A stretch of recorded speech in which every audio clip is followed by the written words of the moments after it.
Bienvenidos al podcast de Espacio Luzarra.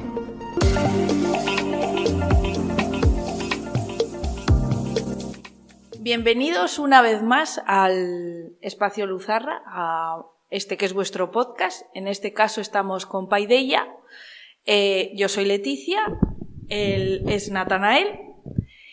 Y en esta ocasión hemos aprovechado que hemos tenido en el Espacio Luzarra una presentación de libro muy interesante, que es Yo Animal, y entonces tenemos aquí al autor del libro, Francisco Capacete, y hemos aprovechado pues para hacerle una entrevista. Bienvenido, Francisco.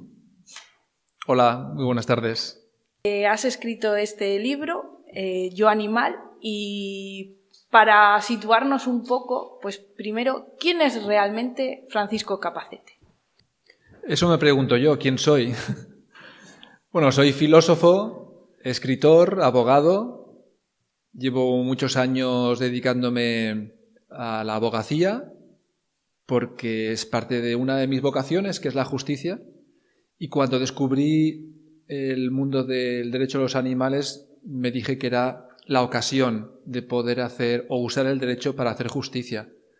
Así que me especialicé en esta rama del derecho que es muy nueva, que es el derecho de los animales, que he desarrollado paralelamente a mi otra vocación pedagógica y filosófica a través de la Escuela de Racó de esas Ideas, que está en Mallorca. Claro, como tú bien has dicho, el derecho especializado en la parte animal es verdad que es algo como muy, muy nuevo, que hasta ahora se las ha dejado un poco como cosas y se les ha dejado ahí un poco perdido. Y eso me lleva a plantear que el título ya de tu libro, que es Yo Animal, pues ya es como muy contundente, ¿no? Entonces, pues quería saber un poco por qué este título, qué hay detrás de este título. Para todos los que han escrito algún libro, sea de la temática que sea, lo más difícil es encontrar el título, porque tiene que sintetizar o al menos dar ganas de leer el contenido y por lo tanto tiene que ser coherente. Y buscando, llegué a esta especie de inspiración de que si querría realmente compartir la idea de que cada animal es alguien, teníamos que hablar de un yo dentro de cada animal, un yo que es cada animal. Y de ahí el título, Yo Animal, inspirado también en una serie un poco antigua que era Yo Claudio, sí, y que me pareció muy contundente y por lo tanto que podía al menos llamar la atención. Claro, eso ahora, lo del yo, me hace pensar en nosotros como seres humanos, ¿realmente somos también una parte nuestra, es también una parte animal? ¿O qué nos diferencia a nosotros como seres humanos de los animales? Yo pienso que sí, que tenemos una parte en común con los animales, ya sea el instinto de supervivencia, el instinto de procreación. Todo nuestro pasado animal está ahí. Y creo que eso nos permite comprender el mundo animal. A la vez somos diferentes porque es evidente que el ser humano tiene una serie de características y de costumbres, ya sea el arte, la construcción, la manera en que nos relacionamos, el humor, la mística, que no vemos en los animales. Y si lo vemos en algunas especies animales un poquito más, vamos a decir, desarrolladas, es incipiente.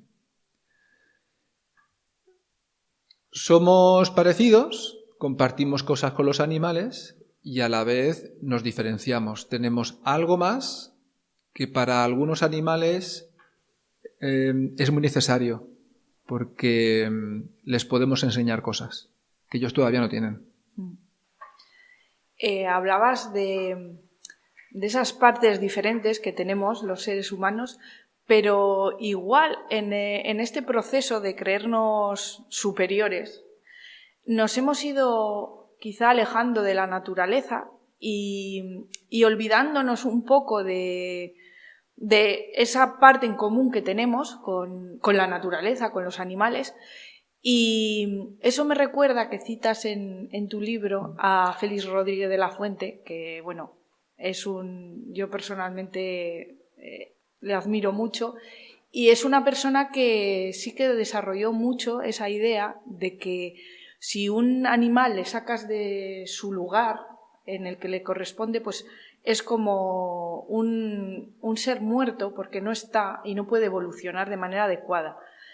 Me pregunto si quizá esa separación que hemos empezado a hacer por creernos superiores nos ha alejado de la naturaleza, y del mismo modo que un animal no puede evolucionar adecuadamente si no está en su hábitat, nosotros no podemos evolucionar adecuadamente si no estamos en nuestro hábitat compartiendo con estas especies que nos rodean y que son también hermanos nuestros. Entonces, igual es eso, esa idea. Nos hemos creído tan superiores que nos hemos olvidado realmente de un montón de cosas por el camino. Yo pienso que sí. Lo que pasa es que lo primero que tenemos que ponernos de acuerdo es qué consideramos por naturaleza. La naturaleza no solamente son los campos, los ríos, las montañas, o sea, el medio ambiente natural. Naturaleza también es lo que somos. Y el ser humano puede vivir en cualquier ambiente. Habita el Ártico, el desierto, la tundra, las montañas, los valles, las riberas de los mares. Somos una especie que nos podemos adaptar a cualquier ambiente. Nos preguntamos cuál es nuestra naturaleza, de la cual, como tú has dicho, nos hemos alejado. Y considero que nuestra naturaleza es la convivencia. Al alejarnos de la natural convivencia, cada uno se considera superior. En otros casos se puede considerar inferior.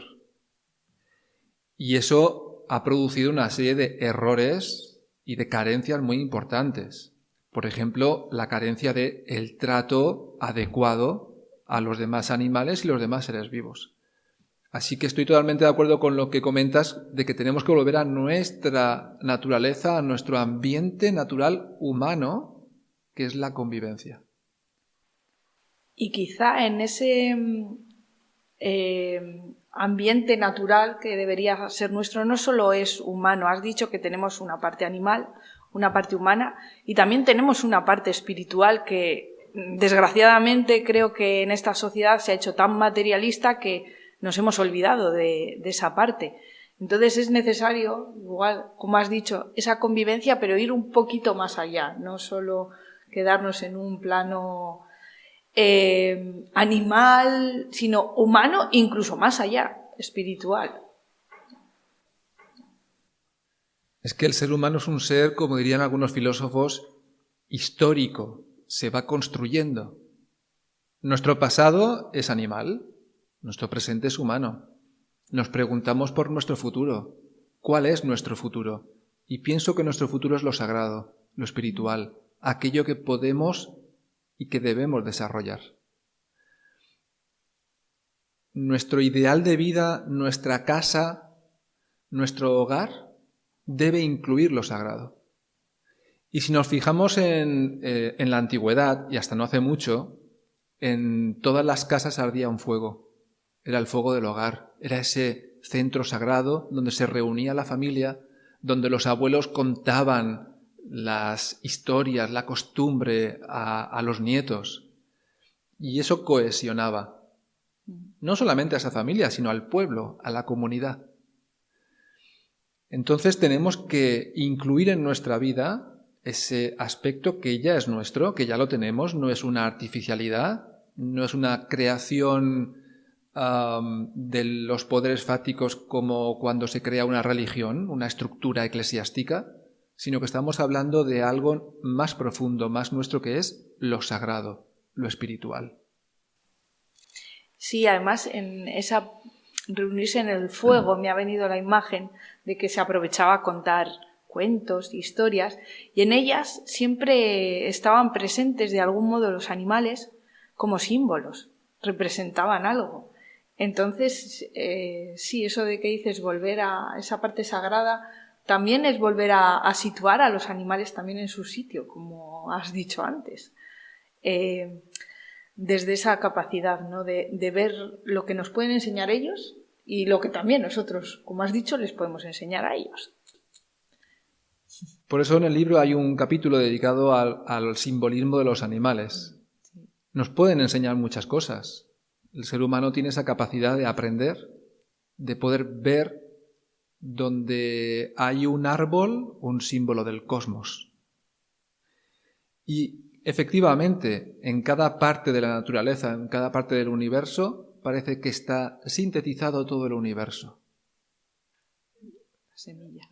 La semilla, como una especie de imagen holográfica, que es a lo que apuntan las últimas investigaciones tanto en biología como en física.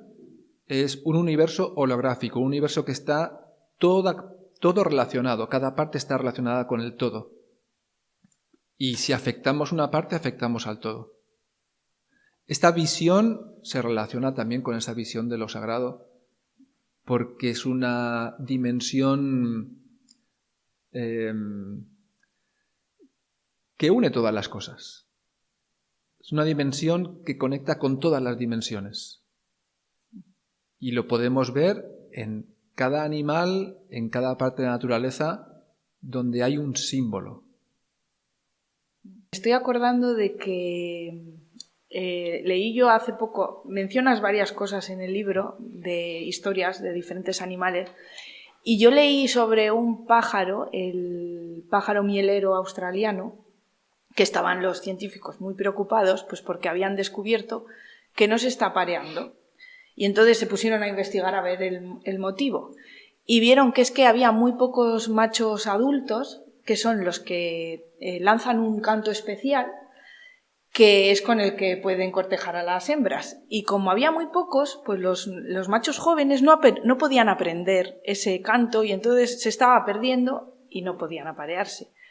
Entonces, esa idea también de lo sagrado me viene con el ejemplo de este pájaro, porque todos necesitamos que nos enseñen, que alguien nos enseñe, en este caso un pájaro mayor, enseña a los más jóvenes para seguir adelante. Entonces, eso lo podemos aplicar no solo en los animales, sino en nosotros, ¿no? Todos necesitamos maestros para, a su vez, el día de mañana, esos discípulos ser a su vez maestros y crear una gran cadena en la que está, como has dicho bien, todo relacionado, todo unido. Es muy interesante estas observaciones. El mundo de la ciencia nos aporta datos que luego los filósofos tenemos que reflexionar y trabajar con esos datos para darle una dimensión y un significado. En el mundo de los animales hay cultura. Es decir, hay una serie de experiencias que cristalizan en conductas. Y esas conductas que no están en los genes ni en el instinto tienen que transmitirse mediante una enseñanza. Y a esa transmisión de la experiencia le llamamos cultura. Una de las instituciones humanas más antiguas es la relación maestro-discípulo, que está en todos los órdenes de la sociedad. Un maestro es aquel que ya ha aprendido, que ya ha transitado una parte del camino en cualquier especialidad y que luego se pone al servicio de aquel que quiere aprender. Le va a transmitir algo que el discípulo luego va a perfeccionar, a ampliar y a matizar. Y esa es la cultura viva, es la cultura que realmente transforma las sociedades. Así que no podemos quedarnos sin maestros y sin discípulos. Tenemos que reconocer esa parte tan humana que es escuchar al otro, admirar al otro y sobre todo recuperar la generosidad de transmitir aquello que he aprendido. El tesoro que me legó a su vez mi maestro. Si nos quedamos sin maestros y sin discípulos, nos quedamos sin cultura. Y si nos quedamos sin cultura, nos quedamos sin humanidad. Yo tenía una duda respecto a tu libro, porque me hizo reflexionar sobre que a lo mejor los animales también hacen arte. Y más que nada si tenemos en cuenta lo que mencionas sobre el tema del alma, que es un punto fundamental en tu libro para mostrar que realmente los animales tienen una identidad. Y ese punto es que hay un animal que mencionas concretamente que es un pez, y ese pez yo hace tiempo, estudiando también el tema de la relación espiritual entre la naturaleza, encontré un pez, curiosamente, que mencionaste en tu libro, que hace arte, hace ciertos símbolos en la arena, que según la ciencia oficial dice que es para atraer a la hembra, ¿no? Dan una explicación relacionada con la naturaleza mecanicista o con el instinto. Pero lo que vemos ahí, la creación que hace ese pez, es algo que está relacionado con formas geométricas,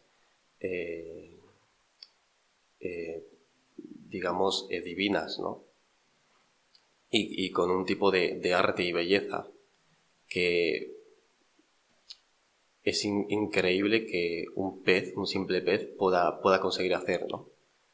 Pero en cambio lo hace. Y además lo hacen no un pez, sino todos los peces dedicados, o sea, los que están relacionados con ese tipo, que sería un pez globo en concreto.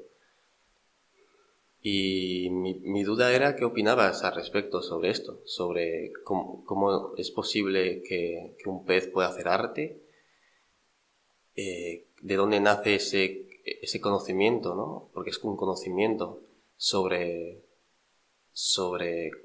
ese tipo de formas que hace el pez, y si tiene alguna relación con el alma grupal, que mencionas también en el libro, también para que nos expliques qué es eso del alma grupal.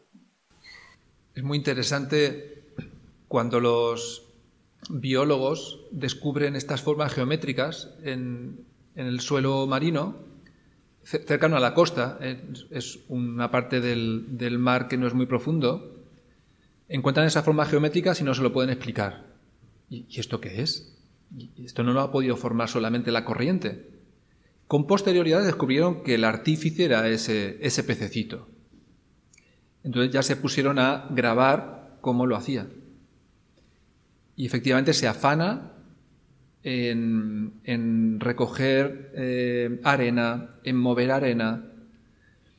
Y si lo viera Platón diría, sí, aquí se expresa la divina geometría, porque hay una razón geométrica, ¿sí?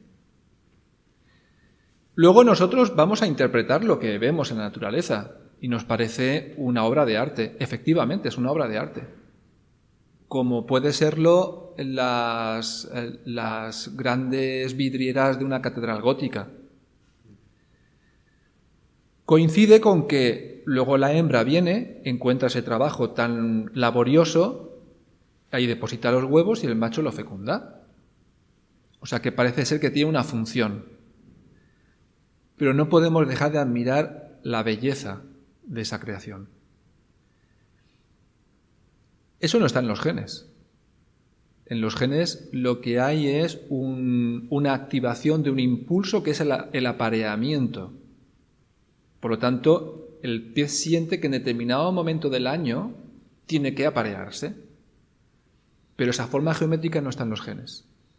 Yo pienso que está en el alma grupal, en el alma colectiva de esa especie, que es la que ha ido recogiendo la experiencia generación tras generación, generación tras generación, y que se han dado cuenta de que una manera de que no se confundan los peces y una manera de que en medio de un mar donde las corrientes suelen desdibujar el fondo, hay un momento al año donde esas corrientes paran. Y ahí como que dibujan el lugar del encuentro. Es como una señal. Es simbólico, tremendamente simbólico. Toda la naturaleza es simbólica. El canto de los pájaros para aparearse es simbólico. El baile de determinadas aves es simbólico. Todo es simbólico porque en el simbolismo estamos comunicándonos de alma a alma. Y estamos transmitiendo no solamente los seres humanos, todo en la naturaleza. Una flor cuando se abre con esos pétalos es un símbolo. Y pienso que el reduccionismo materialista nos ha hecho olvidar que todo es un símbolo. Esta entrevista es un símbolo. Lo que estamos hablando es un símbolo. El interés que mostramos por los animales es un símbolo. No solamente somos una apariencia. ¿Y qué ha hecho que la humanidad deje de prestar atención a esos símbolos? ¿Qué ha hecho que la humanidad se quede ciega ante la belleza de la naturaleza? Yo creo que las ideas que yo llamo negras, porque lo que mueve el mundo y lo detiene son las ideas. Hay ideas luminosas, como lo que apuntábamos antes de la convivencia. Hay ideas luminosas, como es el progreso humano. Y luego hay ideas nefastas, como es la competencia, la lucha de clases, el que mi pueblo es mejor que el tuyo, el dividir a la humanidad en países desarrollados, en vías de desarrollo, subdesarrollados, el primer mundo, segundo mundo, tercer mundo. Entonces son ideas nefastas. Y en la competencia nos alejamos los unos de los otros. Cuando nos alejamos sentimos miedo. Cuando sentimos miedo lo que buscamos es algo que nos dé seguridad, algo concreto. Y algo concreto es posesiones. Comprar, tener. Pero tenemos que salir de ese círculo vicioso. Y para mí ha habido una idea nefasta que todo el mundo se la ha creído, y es que la competencia es un elemento de progreso. No. Como mucho, como decía Luis Racionero, es un motor de progreso decadente. Sí, ¿no? Porque realmente las nuevas tecnologías, ¿no? La ciencia actual se nos cuenta de que está haciendo a la humanidad evolucionar, y en verdad lo que vemos es que está cada vez peor. Y es interesante ver cómo los animales, ellos que no tienen, digamos, lo que se considera actualmente como inteligencia, o al menos no en el mismo grado, son capaces de mantener una estabilidad, un equilibrio con la naturaleza. En cambio, nosotros que somos más inteligentes, hacemos algo totalmente antinatural, ¿no? O sea, ¿cómo puede ser eso posible? ¿Cómo puede ser que tengamos las herramientas y los recursos para crear un mundo unificado y mejor, en el que todos, incluidos los animales, podamos convivir bien y estemos enfrentándonos y peleándonos con nosotros mismos, con nuestra especie y con los animales? A todos nos resuena la idea de sostenibilidad,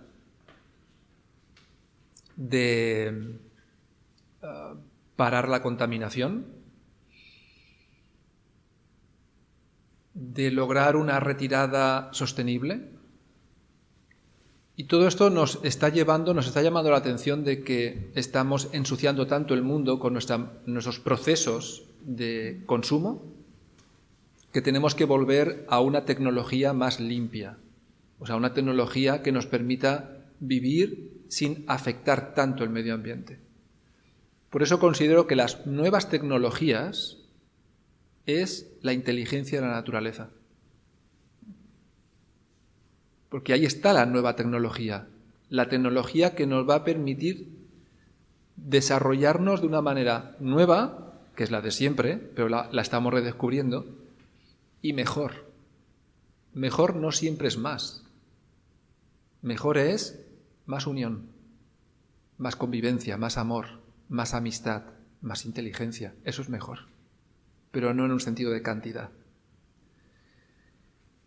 Porque la tecnología sí es una herramienta, ella no es ni buena ni mala. La tecnología nos ha permitido en los últimos 20 años descubrir aspectos inéditos de la vida animal, a través de teleobjetivos, de cámaras que funcionan o se activan de manera inteligente, de softwares que nos permiten hacer una contabilidad de poblaciones que nos da mucha información. Lo que nos tenemos que plantear es cómo la estamos usando y, sobre todo, si tenemos claro de a dónde queremos ir. Y eso, como filósofo, es fundamental.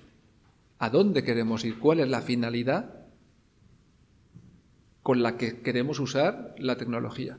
Y creo que tenemos que parar un poquito y darnos cuenta de que las nuevas reales tecnologías son las de la naturaleza.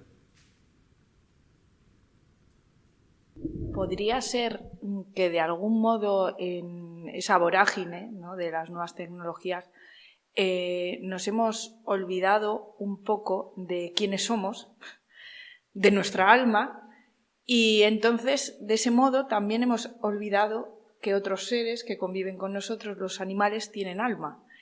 Y entonces tenemos como que recuperar esa idea. O sea, salvando ahí las distancias, hasta hace no tanto, los negros y las mujeres no tenían alma.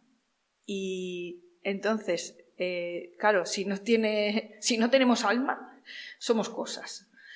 Entonces, del mismo modo, si a los animales somos conscientes de que tienen alma, tienen derecho a la dignidad, eso nos va a obligar a mirar todo, las nuevas tecnologías, el modo de comportarnos y ser un poco más consecuentes, ¿no?, más reales con las cosas, y lo que dices tú, de ver igual esa nueva tecnología que siempre ha estado ahí, en la naturaleza. A veces lo más evidente es lo más difícil de ver. Y es evidente que todo tiene alma. Por eso hay expresiones como es un desalmado. ¿Quién es un desalmado? El que no tiene ese mínimo de sensibilidad de respetar al otro. O expresiones de, mira, esto tiene alma, esto tiene ángel, que dice en el sur, esto tiene duende. Cuando alguien está expresando de una manera natural y casi perfecta una danza, un artesano, una pieza, le otorga alma. Es lo que en Japón llaman kami. El kami, sí. Todo tiene alma, todo tiene alma. Es que es evidente, no somos cosas. Y es evidente porque vemos que detrás de cada cosa hay una magia, hay algo que no podemos clasificar y que está presente. Está presente. Si solamente fuéramos un cuerpo, no habría mucha diferencia entre un cadáver y una persona viva. Y hay una enorme diferencia, porque en un cadáver ya no hay un alma, ya no hay un yo, un quién.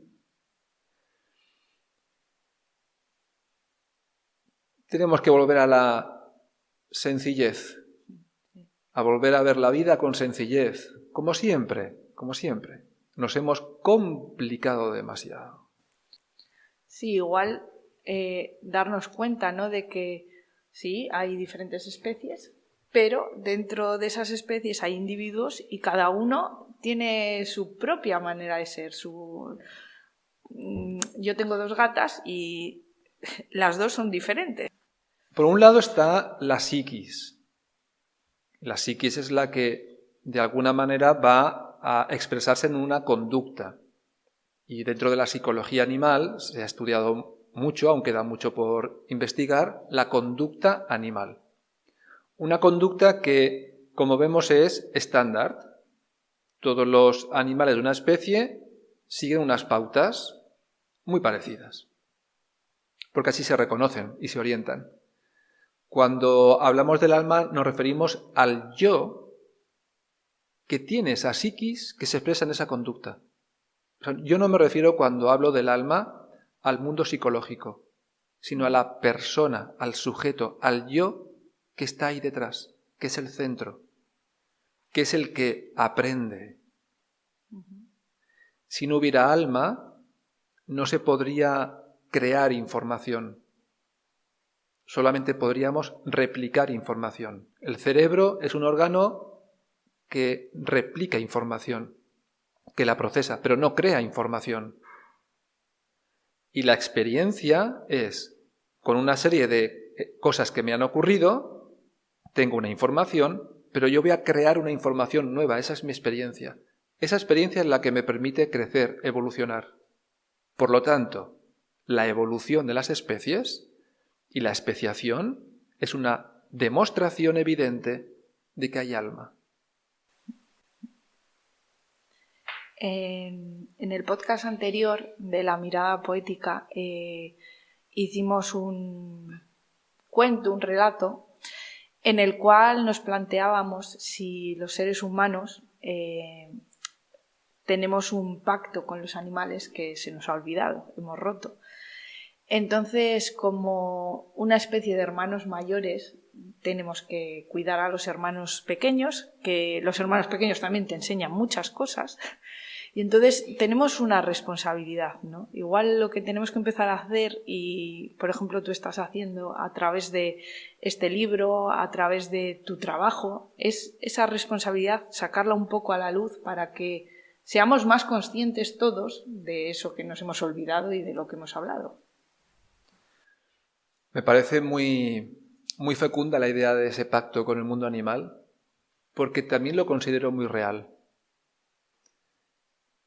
Si recordamos las pinturas rupestres, a algunos nos sonará, igual nos lo han explicado en el colegio o en el instituto, lo de la magia simpática, que más o menos consistía en que en la pared de la cueva se dibujaba un bisonte o se dibujaba una jirafa o un caballo que representaba el alma colectiva, el alma grupal de esa manada. Y se hacía un pacto con el alma grupal y se le decía, mira, nosotros necesitamos comer y no tenemos más remedio que sacrificar a uno de tus hijos. Te pedimos permiso para sacrificar uno de ellos, si quieres, el que esté más enfermo o el más viejo. Y nosotros te prometemos no sacrificar más de la cuenta, solo lo que necesitamos. De esa manera se puede explicar cómo es posible que unos cuantos hombres con palos pudieran cazar un mamut. Porque si no había un elemento de comunicación con el alma grupal, es imposible. Y más un mamut con ese pelaje en el cual una simple lanza, por mucha punta de piedra que tuviera, era incapaz de traspasarla. Yo creo que sí, que en un momento muy antiguo hicimos un pacto con las almas de los animales, que ellos todavía recuerdan, Seguramente, que nosotros hemos olvidado y que pues tenemos que recuperar. Y yo quería preguntarte, para recuperar ese pacto, aparte de, creo que es recomendable leer tu libro y reflexionar sobre él, también, ¿qué otras cosas podemos hacer? Así, sencillas, ¿no? Del día a día. Podemos hacer muchísimas cosas. Una de ellas es escuchar a los animales, escuchar a las plantas también, observar el agua que corre por los arroyuelos, escuchar a las nubes que recorren el cielo, pararnos a contemplar las hormiguitas que se afanan, las abejas que van recorriendo los prados, recogiendo el néctar. Y pienso que eso nos va a humanizar mucho. Cuando vayamos sutilizando nuestras costumbres, cuando nos vayamos haciendo más humanos, vamos a poder hacer mucho bien al mundo animal y al mundo natural en su conjunto, porque nos daremos cuenta de que nos necesitamos. Y sobre todo nos daremos cuenta de que nosotros necesitamos más al mundo natural de lo que el mundo natural nos necesita a nosotros. Porque somos una especie más. Si nos extinguimos, la naturaleza va a continuar, la Tierra va a continuar. Así que haríamos bien en parar un poquito nuestro alocado ritmo de vida y contemplar y escuchar y a veces incluso llorar. Bueno, el tema de los animales, yo llevo poco tiempo viviendo en este mundo y tengo poca experiencia. Es difícil que todavía queda mucho camino y vivimos en tiempos en los que el animal se le trata como si fuese un objeto en todos los sentidos, como si fuese un consumo. Y lo que quería decir como último es que tengamos esperanza, ¿no? Que está bien que nos preguntemos, que tengamos sueños sobre el futuro de la sociedad y sobre el futuro de los animales, pero que tengamos esperanza. Ya para ir cerrando esta charla, que creo que ha sido muy amena y tiene muchas cosas interesantes de las que reflexionar, me gustaría leer una frase de Jacques Cousteau, que, él era un apasionado del mundo de la naturaleza y creo que define muy bien también esa idea que está en tu libro sobre cómo podemos acercarnos también a los animales, a la naturaleza, de una manera auténtica. Y entonces es así. La razón de que haya hecho películas sobre el mundo submarino reside simplemente en mi creencia de que la gente protege aquello que ama, pero solo amamos aquello que conocemos. Entonces, con esta idea de acercarnos a conocer las cosas con el corazón abierto, amarlas, y de ese modo, pues cuando amamos algo queremos que esté bien, queremos que esté cuidado, protegido, pues me parece una buena idea para cerrar este podcast y despedirnos de ti, Francisco. Muchísimas gracias por la oportunidad de hablar de estos temas que son tan hermosos y tan necesarios. Y espero que hayáis disfrutado mucho de esta charla. Nosotros hemos disfrutado de poder expresar ideas y dejar estas reflexiones. Y pues nos seguimos viendo.